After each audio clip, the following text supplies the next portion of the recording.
चली जजमान बहुत बढ़िया पंडित जी हमें बहुत बढ़िया पूजा करावे ले चली राउर पूजा करा देते अच्छा। भैया कैसे पूजा करा हाँ बहुत विद्वान पंडित जी हमें राउर पूजा करा देते नहीं पंडित जी चिलावा बड़ा बढ़िया जजमान धोगले आज कमाई हुई पूरी हट हट हट पंडित जी बहुत बढ़िया यहाँ के जजमान है यहाँ के पूजा बहुत बढ़िया से करी मछनु हाँ बैठे बैठे जजमान बैठे बैठे ऐसा मानवा रख दी साइड में बहुत कीमती सामान तो उसे कहा पूजा के जगह पर हमारा चोरी होला साइड में रख दी वैसे वैसे सब एकर में कोनो दिक्कत नहीं है कोनो दिक्कत नहीं करो साइड में रख दी घबराई मत कुछ ना हुई चली 101 रुपए संकल्प के निकाली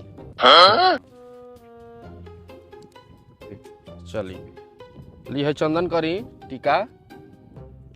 आ जैसे जैसे हम मंत्र बोलब वैसा ही मंत्र बोले के बाद जब तक बोलब ना कहब ना तब तो बोलब मत ठीक भाई आंख बंद करिए जब तक कहब ना तब आंख मत खोलब ठीक बा ठीक बा आंख बंद करी हाथ जोड़ ली हाँ हाथ जोड़ के आंख बंद करी जब तक कहब ना तब आंख मत खोलब